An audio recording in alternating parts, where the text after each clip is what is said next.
to another 31 Days of Horror 2019 Toronto After Dark edition. Yes, unfortunately this is the last of the Toronto After Dark movies because it is the last movie of the festival. Yes. And we are going to the US of A with The Wretched. The Wretched. This is a returning Toronto After Dark alumnus. They had previously been there with a little zomcom that played on one of the zombie nights. And the people involved that I'm talking about are the writer, director, brother team of Brett and Drew Pierce, the Pierce brothers who did Deadheads. So honestly, they came out and thanked because they were like, Toronto After Dark played Deadheads, and it was because of Deadheads and the buzz that it was generated from Toronto After Dark and such like that they were literally able to do other projects, and especially this particular one, The Wretched, which is essentially about it's a weird horror film. It's about a boy going to live with his dad, I think for the summer, essentially was what he was supposed to do. And his dad works at the marina. So he's going to be working with his dad and living with his dad. And he's kind of facing off against what is essentially a witch. And it's very, very different take. It's almost like a monster flick rather than your kind of traditional witch stories. No witches casting spells, like no boiling cauldrons, no pointy hats, none of that kind of witch stuff. No, this is a witch born of nature.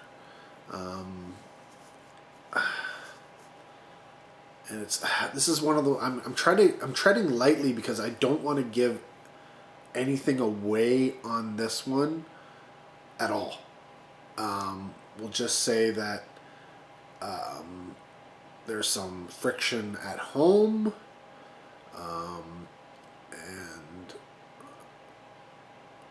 he has to deal with weird things happening, and eventually he finds out that it is this witch that he is doing things, and he has to deal with that part, convincing other people that the witch is real, and partially finding out how to actually deal with the witch. There are comedic elements, there are elements of romance, and the film is filled with mostly people you probably have never seen before. The main character is played by John Paul Howard, the young teen boy. He has a love interest played by Piper Curda, who also works at the marina. His dad is played by Jameson Jones. His dad's love interest is played by Azzy Tesfaye. Next door neighbor, I believe, the mother next door is played by Zara Mahler. Now, she is probably the only one you may recognize, not necessarily by name, but she was in Manson Girls. She was in Beyond Skyline as Vilma, as well as she played Anna in Nightmare Cinema. Who else? Their young boy next door is played by Blaine Cockerell. But yeah, that's about it. I mean, there's all sorts of little bit parts and such like that show up.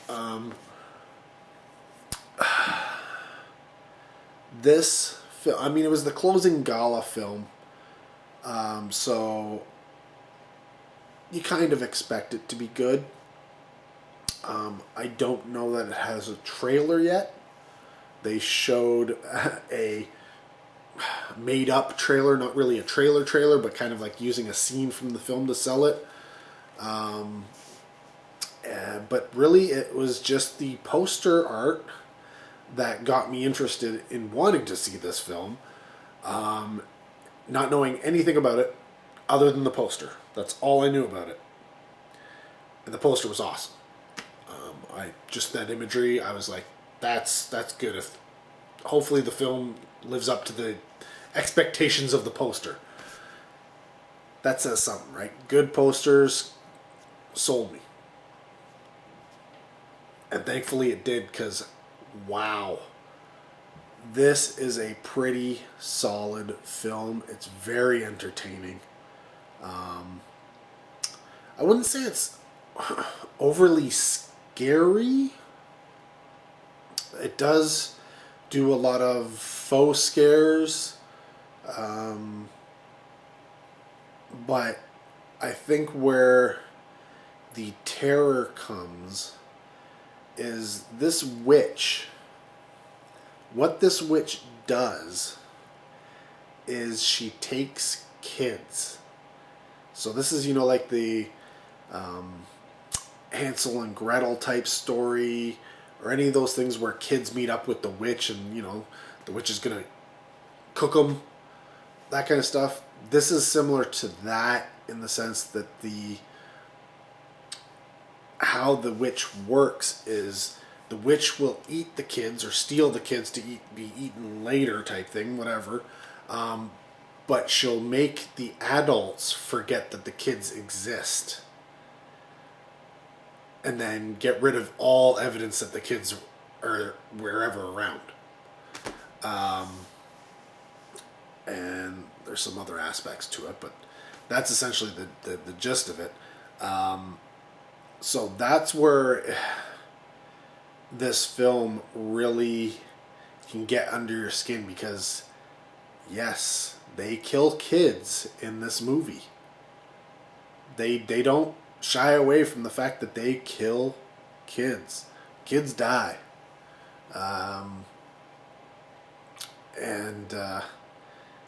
Right in the opening scene, we're getting a kid bites the dust in the opening scene. But yeah,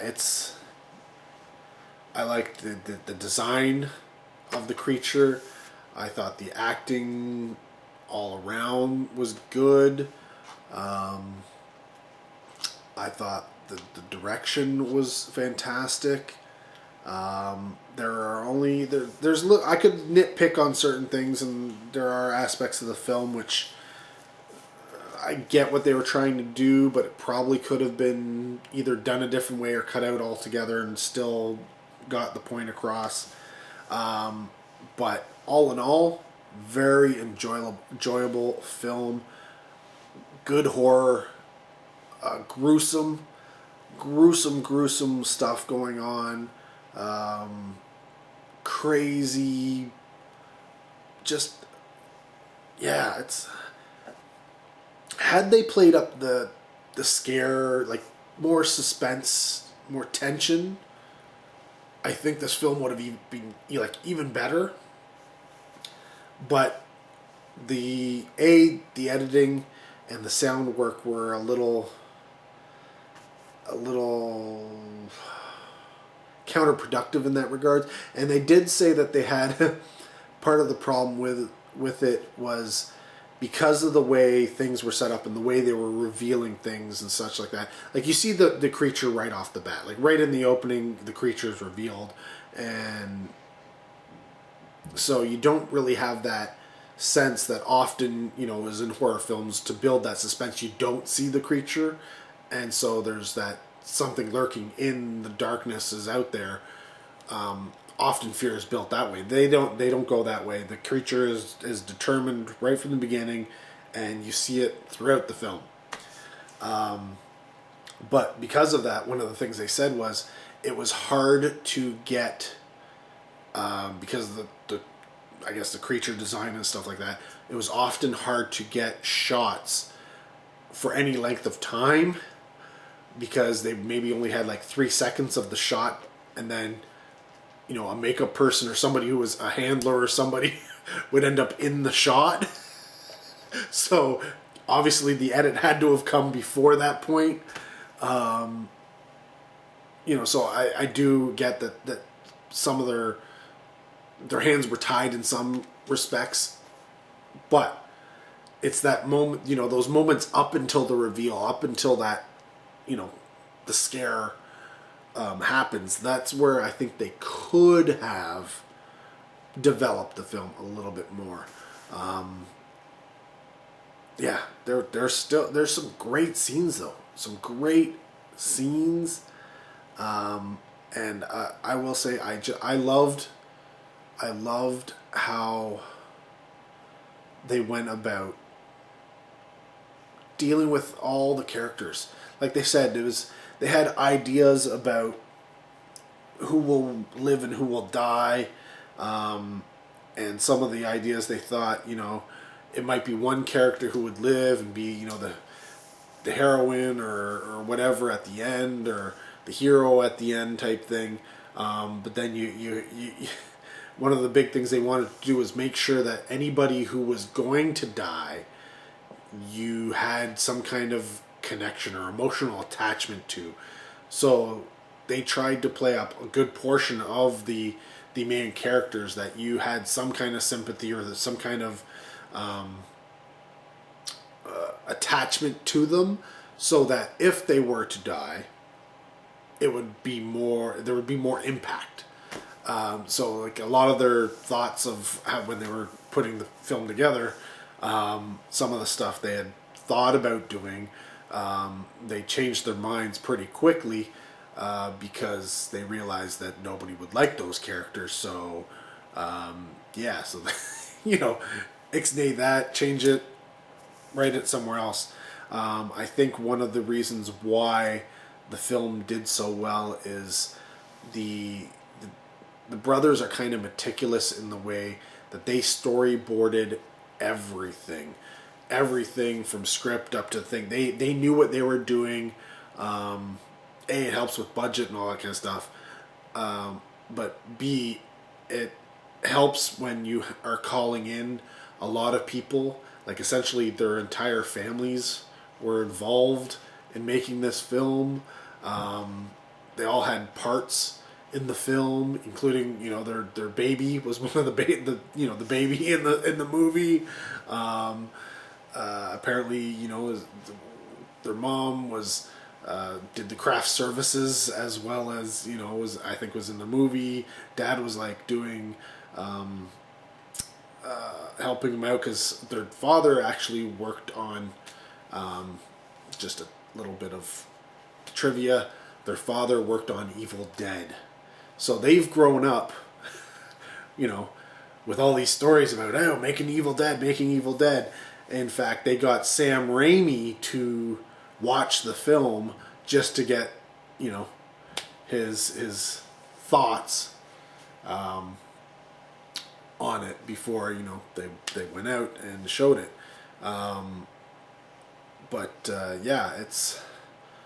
It helps when you storyboard and you have visuals. Everybody can see it's like, oh, okay, this is what this particular scene is supposed to look like and stuff. I think that is one of the reasons why this tended to work as well as it did. Everybody, was on the same page. They had, once it was, finished script was done, storyboarded, everybody could kind of see where it was going. And yes, they had to do multiple different edits of the film. You never end up with the first one being the best one. But, through test audiences, you get feedback and, eventually you come up with a pretty solid finished product. And I think that's what we have now. Oddly enough, and this is the thing, this was my favorite film that I got to see at the festival. But it has no distribution yet. there is a possibility nobody will see this movie. I don't think that's going to be the case. I mean, somebody will pick it up. Somebody will pick this up. I'm sure somebody will, somewhere will pick this up. There's absolutely no reason not, not to get this. It doesn't have any names attached to it, which is often a problem selling a film, but it doesn't need any names. The film sells itself just on story and visuals and quality. It's a well done film, very entertaining, and as you can tell, I'm giving this a recommend. I'm giving this a huge recommend. If I was going to give it a rating, I'd say it's probably a 3.5 out of 5. It's almost up to 4, but it's not quite there yet. Like I said, there are some things that I think could have been done better. But all in all, it's pretty solid, and it was, there's not much about the film that I disliked.